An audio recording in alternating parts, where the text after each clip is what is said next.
You are about to hear a story based on actual events. To protect the innocent, names and places have been changed.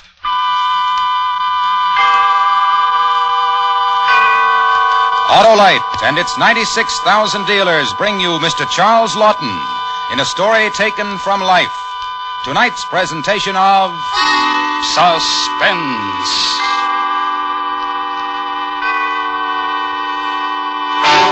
Tonight, Autolite presents Neal Cream, Doctor of Poison. A story concerning a man historically famous as the most notorious poisoner who ever lived. Starring Mr. Charles Lawton.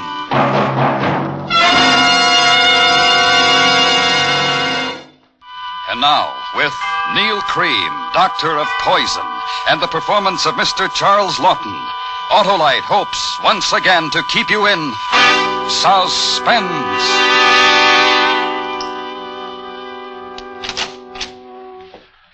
Dr. Cream. May I see her now, Doctor? Dr. Cream, there was nothing I could do. I'm sorry, terribly sorry. I've tried everything. You tried everything? Sorry. I did what I could. It was too late. Don't go in now. Oh, I must go in. I must see her. I'm sorry. Emily. Baby girl. Emily.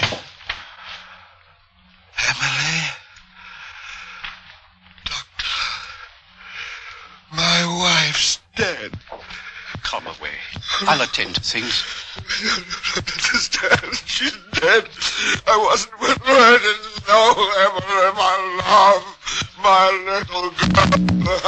Dr. Cream, please, get up. But she can't be my life. Emily.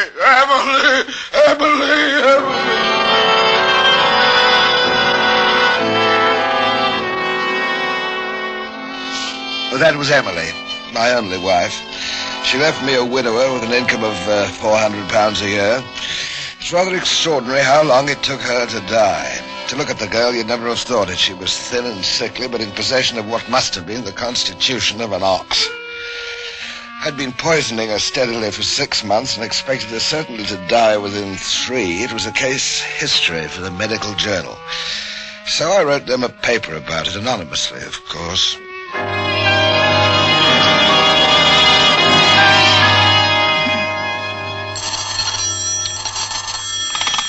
Inspector Waring. Sergeant Dean, sir. I've got a letter here from the editor of the medical journal. Why did they forward it to the yard? There's a manuscript that came with the letter. Just a moment, sir. Resistance to physiological action of alkaloid poisoning. Case history C, by anonymous. What's the matter with that? The medical journal people seem to feel that the man who wrote it did the job, too. Put it on my desk. I'll be there in half an hour. Right, sir.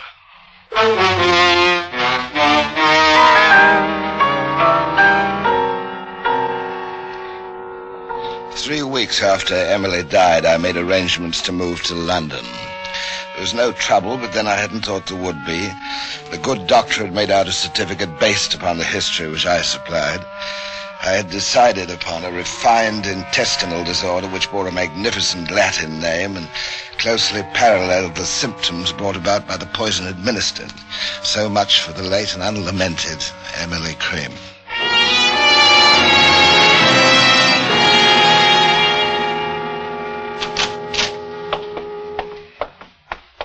I'm sure as how you'll find this room most suitable, sir. Oh, Dr. Cream, Dr. Neal Cream, ma'am. Oh, how nice. I have another boarder who's a doctor. Well, very nearly. Medical student, don't you know? Mr. Bridgman. Ever such a nice gentleman. Oh, really? You'll find a very refined atmosphere in my house, Doctor. And scrupulously clean. Very scrupulous. I'm sure of that, Mrs. Minns. I think this will do very nicely. May I ask, Doctor, how long you plan to allow us the pleasure of your company? I'm afraid I have no idea of that, Mrs. Minns. You see, I only just arrived from Hull. My wife died there a month ago. Oh, how sad. How terribly sad. See, I thought that here in London I might forget. You look understanding. You do understand, don't you? Oh, poor dear man. Of course. Oh, my, how I understand. I'm a widow myself. Only my daughter Daisy and me. How I do feel for you. You're so kind. Oh, not at all, I'm sure. You will join us for tea, won't you? Oh, I should be delighted. Thank you so much.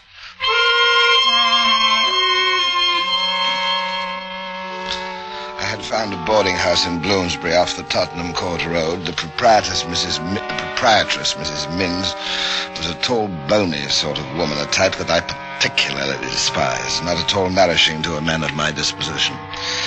Now, the daughter she'd mentioned I hoped would be a better prospect, but I knew that I would have to be careful there. After unpacking, I went down to tea. Oh! I'm awfully sorry. I didn't mean to bother. Oh, it's quite all right, I'm sure. You must be the new boarder, Dr. Cream. Yes, I've been asked into tea. Oh, they're waiting for you. You're in for it. I'll pass muster, as poor old Dad used to say. Dear, oh dear, is that dreadful? You'll see. As bad as that, huh? Worse. Oh, excuse me, I got to put the kettle on. Maid's day off, you know. May I help you? Oh, of course not. Then you could help me pass muster when we come back. Oh, you know, you're not at all what I expected. What did you expect? Well, from the way Mum talked, I don't know. Oh, all right, come along.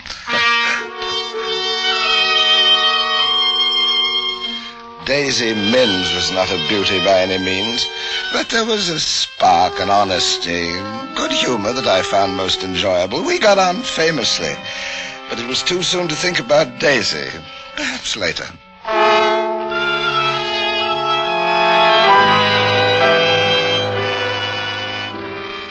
It was the evening of the 4th day after my arrival in London that I met Mildred Vickers. It was at a pub in Hammersmith.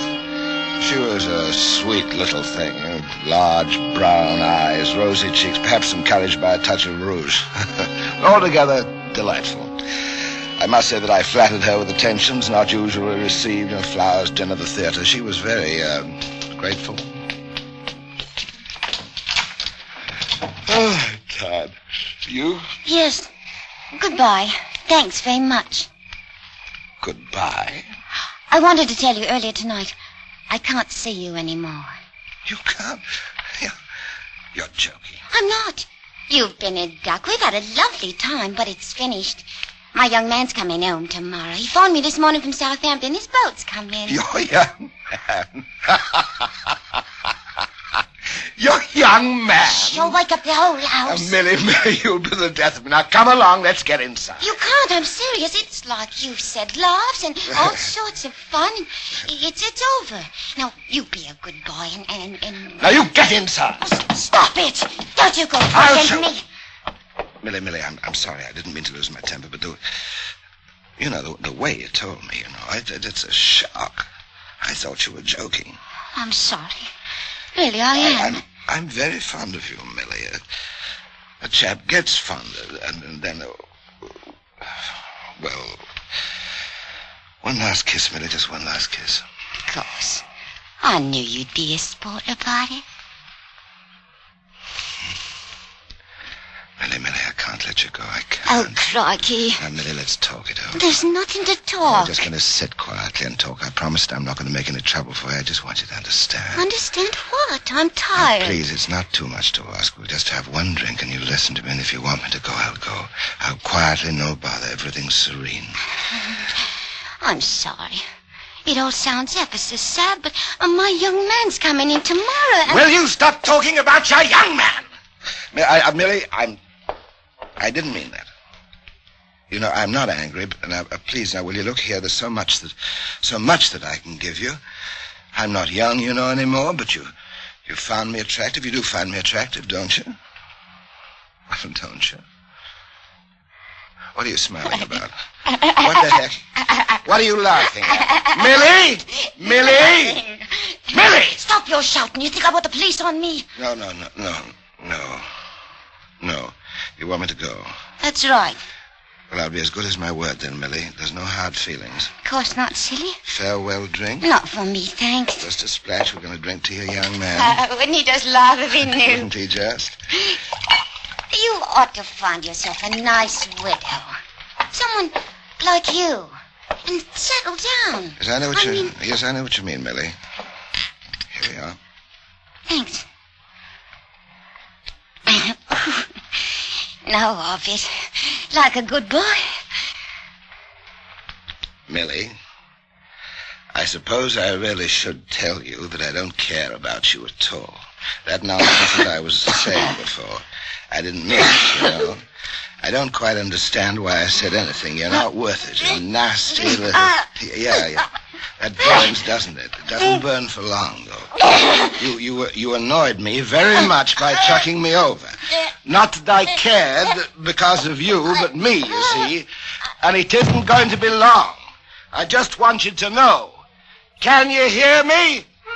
I just want you to know that every time we went to a public place together, I was ashamed.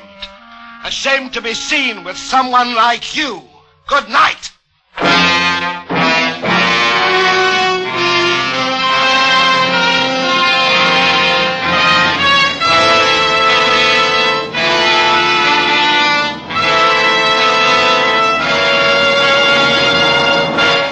Autolite is bringing you Mr. Charles Lawton in Neal Cream, Doctor of Poison.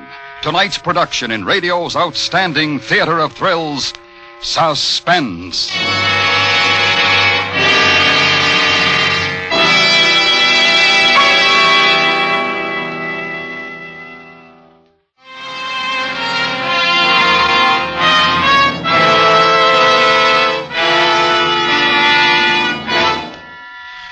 For the next 2 or 3 nights I stayed in at the boarding house. I don't think I felt well. At least I couldn't sleep. My sleep wasn't at all restful. I had dreams. Horrible, frightening dreams. I remember that just before I dropped off to sleep one night, soon after Millie was taken, that I thought to myself that I must speak to Mrs. Mintz about the cooking. All that heavy stuff.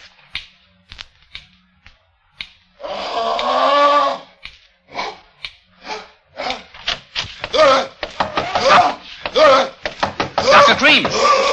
Dr. Cream! Dr. Cream! Wake up, sir. Wake up, Doctor. It's all right. It's all right. In the matter. I hope you'll forgive the liberty, sir. I'm afraid you were having a nightmare. It sounded as though you were being murdered. Murdered? You thought I was, did I say anything? You screamed, sir. Oh, is that all? It sounded...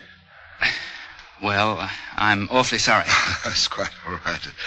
It's very good of you to be concerned. You're that young medical student Mrs. Mintz told me about, aren't you, Mr. Bridgman, sir. Yeah, that's right, Bridgman. We should have a chat one day soon, lunch perhaps. You specializing? I haven't made up my mind yet, Doctor. Good. Lots of time for that, Yes. Well, I think I'd better go back to bed. I want to sorry to have troubled you. Not at all, sir. Good night. Good night. I wonder, is he lying? Did I say something? Did he hear it? I wonder. Blast!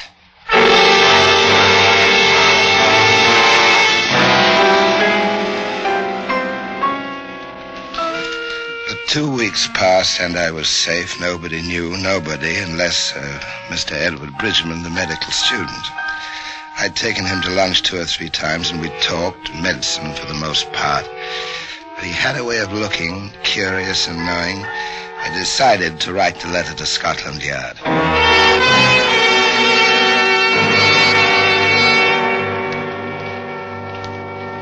Commissioner, Inspector Waring here. I think we've got something more on that poison case in Hull and Millie Vickers. Yes, a letter. It says, to whom it may concern, I have information which can lead to the arrest of the person responsible for the murder of Millie Vickers in Hammersmith. Is it worth £3,000? If so, leave the money at the pillar box on the corner of Kensington and Earl's Court Road. Plain wrapping paper will do. And it's signed A. O'Brien, Private Detective. Yes, sir. Yes, we'll see to it straight away.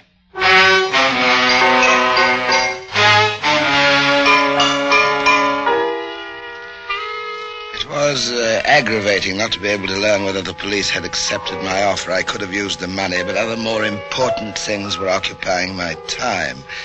Mr. Bridgman. I loathe bright young men, and I had a feeling that he was watching me. cleverly and carefully. I had to put a stop to that. He knew that was certain, so I took to following him. As far as I could make out, he didn't voice his suspicions to the police, but there was a girl. He met her from time to time, and one day when they were having tea together, I think he saw me. Because from where I stood outside the tea shop, I saw Mr. Bridgman lean across the table and talk rapidly to his sweetheart, and that would have to be taken care of.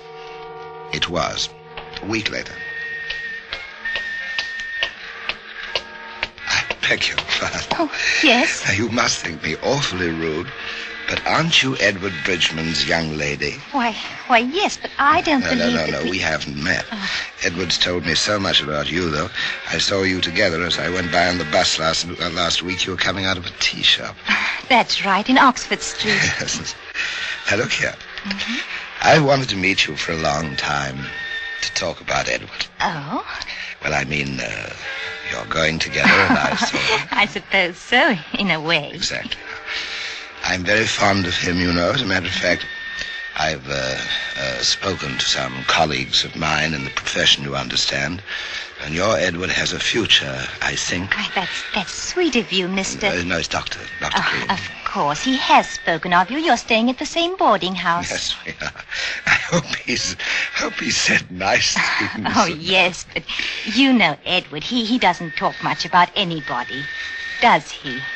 Yes, that is what I wanted to talk to you about. Now, do you think we could go somewhere? Would you like a spot of tea which I could drink? Well, I don't know. You see, I really should. Please, it's really important to Edward.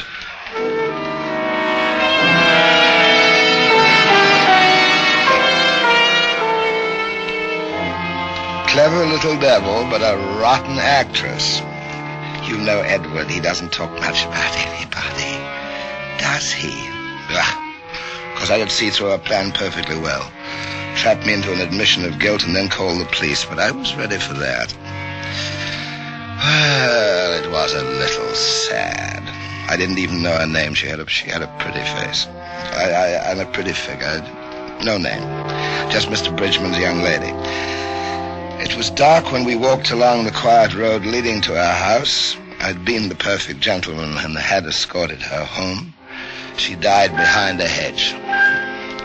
Convulsively, but within 3 minutes. I made sure that there was no outcry, nobody heard, nobody saw, and nobody cared except perhaps for a medical student.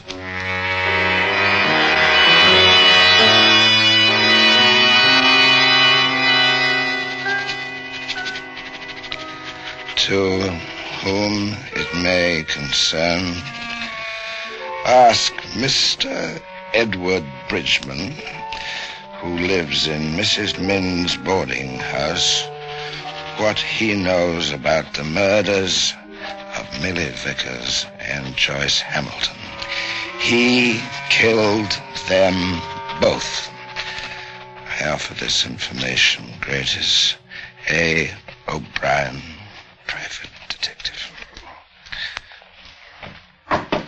Yes? Evening, Dr. Cream. Hello, Daisy. Come in for a chat, or is it a sore throat? Neither. Mum asked me to ask you something. Oh. She wonders how long you'll be staying. Well, I'm perfectly happy. I hadn't thought of moving. Why? I don't know. Mum didn't say. I'll tell her what you said. Daisy, just a minute. Close the door like a good girl. I want to talk to you. Gentlemen lodgers' doors must be kept open when receiving female company. Drat that notice. I've read it, too. Now just close the door and don't be silly. Daisy, come here. Have you read about the murders, the poisoner? Oh, who hasn't? What do you think? Well, I don't. But Mum says he's one of those, you know. Hey, shall I tell you a secret? What? You won't tell. Of course not. What? I think I know who the murderer is. Really? Have you told the police? Well, yes. I wrote them a letter. I told them who it was. No. Who? Come here. Edward Bridgman. Oh, you're pulling my leg. It's a very pretty leg, Daisy, but I'm not. Well, how do you know? I know it's Dottie. I know I do. Oh, Dr. Cream, you are the one. Oh, I should know better than to listen to you, always joking. Well, I've got to go downstairs now. Mum will be wondering. Ta-ta. Daisy, wait. I've got to tell you something.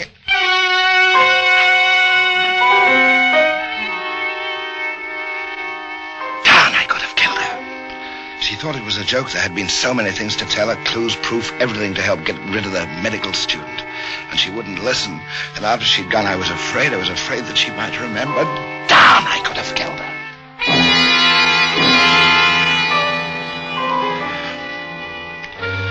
It was Saturday, 2 days after I'd posted the letter to Scotland Yard.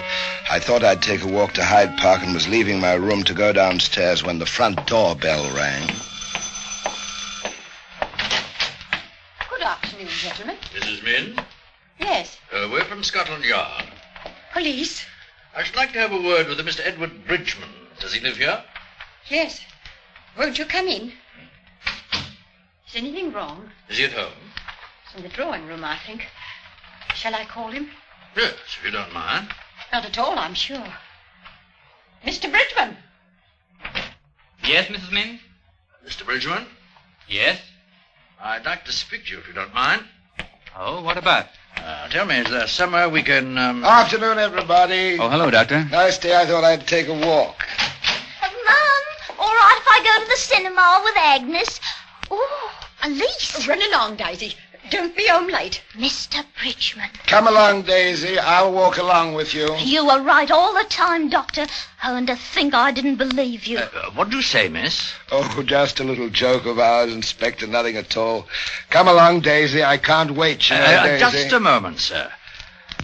Miss, do you know something about this? Oh, of course I do. Well, Dr. Cream told me he wrote a letter to you about Mr. Bridgman. He told me. Didn't you, Doctor? Dr. Cream? You wrote us a letter, signed A. O'Brien? Bridgman's your man, sir. I wanted to spare him the humiliation. That's your man. I told Daisy I thought he might try to harm What me. are you saying? I never... It's all right, Mr. Bridgman. I don't think we shall need to trouble you. Come along, Doctor, if you don't mind. There are a few questions we should like to ask you at the Yard. Oh, of course, of course.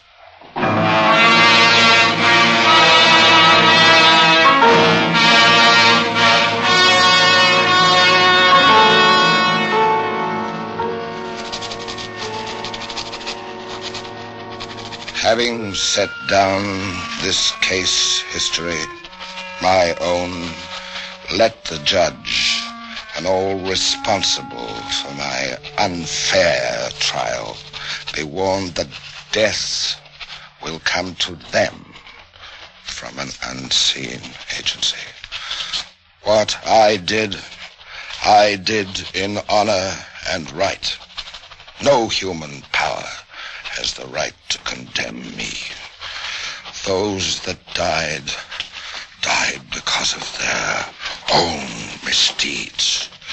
I have been merely the instrument of justice. For this, I cannot hang.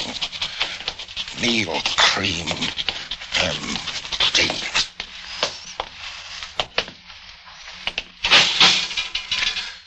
Dr. Neal Cream. It won't hurt, will it? I can't stand pain. It won't hurt, will it?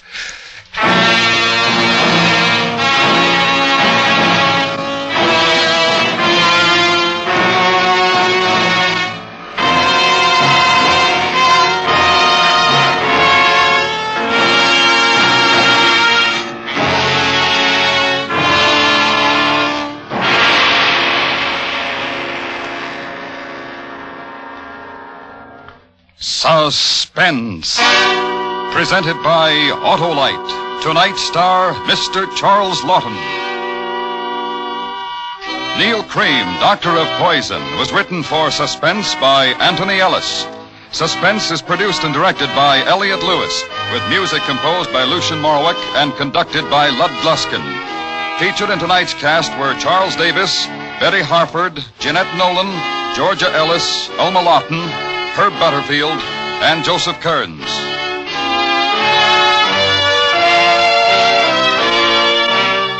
Charles Lawton may be seen in the fall tour of the first drama quartet presentation, of the dream sequence of Man and Superman by Bernard Shaw. And remember, next week on Suspense, Mr. Tony Curtis in another story based on actual events. A dramatic report we call The McKay College Basketball Scandal. For the location of your nearest authorized Autolite service station or your nearest Autolite spark plug or battery dealer, phone Western Union by number and ask for Operator 25. Switch to Autolite. Good night. This is the CBS Radio Network.